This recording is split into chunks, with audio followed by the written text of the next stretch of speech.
Light Tent from Boston Calling, presented by Miller Lite, sponsored by Dunkin' Donuts, and powered by CTP. I'm Julie Kramer. We are here with MC Taylor from His Golden Messenger. Great set. You just literally got off stage. Yeah, we just got off stage. And tell me about your experience. It was great. It was great. It was, I don't know. It was a whirlwind. We just got here from, we just played a festival in Napa. So we flew from Napa, California here. And so you were on the same festival with Frightened Rabbit? Yes. Because they just flew from Napa, too. Yeah.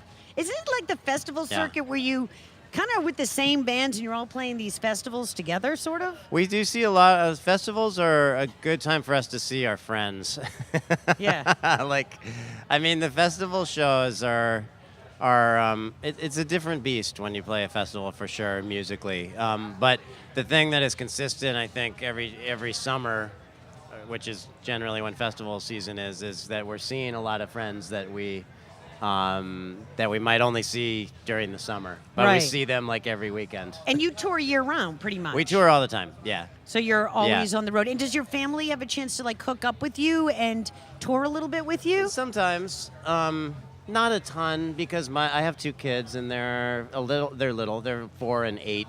So the 8-year-old, my son Elijah, he might be getting to the place where he could stand like a ride in a van that's hours long, but not my daughter. Yeah, that's tough. That's hard for kids. But I mean, despite the fact that we're on the road all the time, it's a pretty family-friendly schedule. Like, so we won't go out for 6 months straight, but we'll go out for 3 weeks and come home for 3 weeks and go out for 3 weeks. Right. And we just do that all the time, which is kind of slightly different from a lot of bands. I mean, we kind of are on our own little island over here, just doing our little thing. I think you just got to do what's right for you and your family. Yeah. You know, because if you had to go out for 6 months and come back, think Yeah. of all the things you'd miss. But if you keep coming back and forth, Yeah.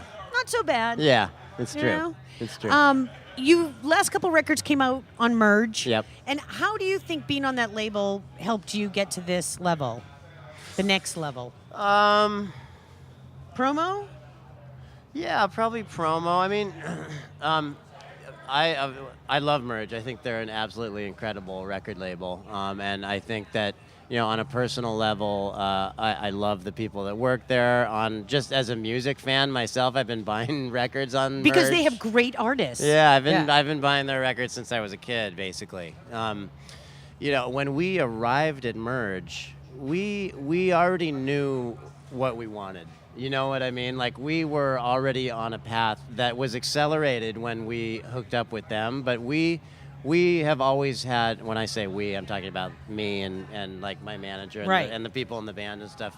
We had a vision for what we were doing, what we wanted to do and accomplish. And so, you know, our relationship with Merge is maybe a unique one because we kind of have shown them that, like, we have this path, this thing that we're chasing, and if they can just help with sort of logistical support sometime, that's as much as we're going to ask for from them. Right, like they're giving you artistic control. They're giving us artistic control, and we're not. I don't expect miracles from them. I just expect my records to be in stores. Right. You know what I mean? Yeah. And online, and now with social media. Who and does your online. social?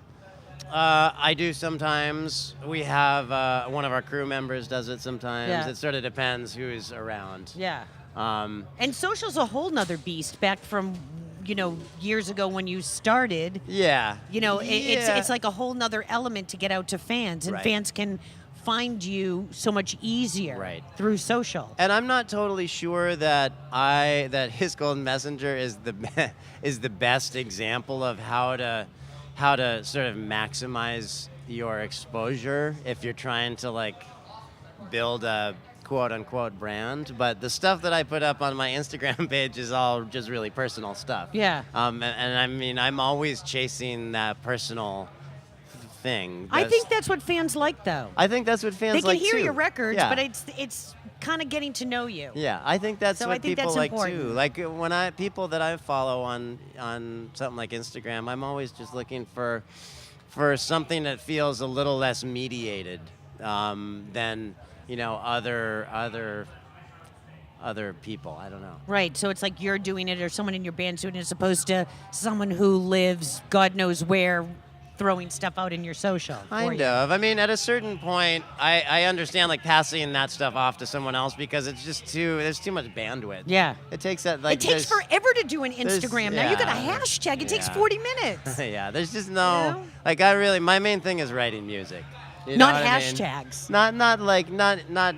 Not social media stuff. Where's the weirdest place you have written a song? Weirdest place I've written a song? Yeah. I'll Or not of the norm? Where do you usually write? At home? write at home. I've written in hotel rooms. I've written in little apartments that we were staying in on tour. Anywhere bizarre? Bizarre? Or strange? I don't know if I could write in a place that was bizarre. But I try to be in places that are inspiring somehow. That doesn't mean that they have to be glamorous or breathtaking, but I like to be in a place that can tug at something in me. A couple weekends ago, I was up at Levon Helm's barn in Woodstock. Oh, that's cool. Right, and I was writing Yeah. some songs there for his daughter, and that was like. I just pulled out my guitar and started writing, and it just felt natural to just write songs there. You At a know, farm, I'm like yeah. really connected to Levon's music and that place. So I don't know. There's, maybe I'll like, if I really am feeling something, I might like, run into a little closet or a bathroom somewhere if I need some solitude. Yeah. You need to get away from the noise to get your thoughts together, maybe? Yeah. Right, you used to be in a hardcore band, right? Or Years like and punky years ago. kinda? Yeah, years and years ago. It's strange. Like I was trying to think, like, how do you go from being in sort of this punk, heavy-duty band to kind of where you are now, sort of country, folky? I mean, you just. Yeah, I grow- mean, you is it grow just up age bit. a little You grow- bit, or- I don't know. Like think about the people that were like 16, 17 years old playing like really sort of raw, like garagey rock and roll that grew up to make these beautiful, elegant soul records in the '60s. It's the same thing. It's just like. Is it just age and experience that sort of led you that way? I mean, I don't know that it's age, but I think that if you are serious about being a musician, you start out with the like raw emotion and a few chords, but over time, you want to develop that, like because you want to be able to make music with the depth of the music that you love and inspires Right. you, and those records are made by people that have lived it forever. Yeah. And Well, you didn't pigeonhole yourself.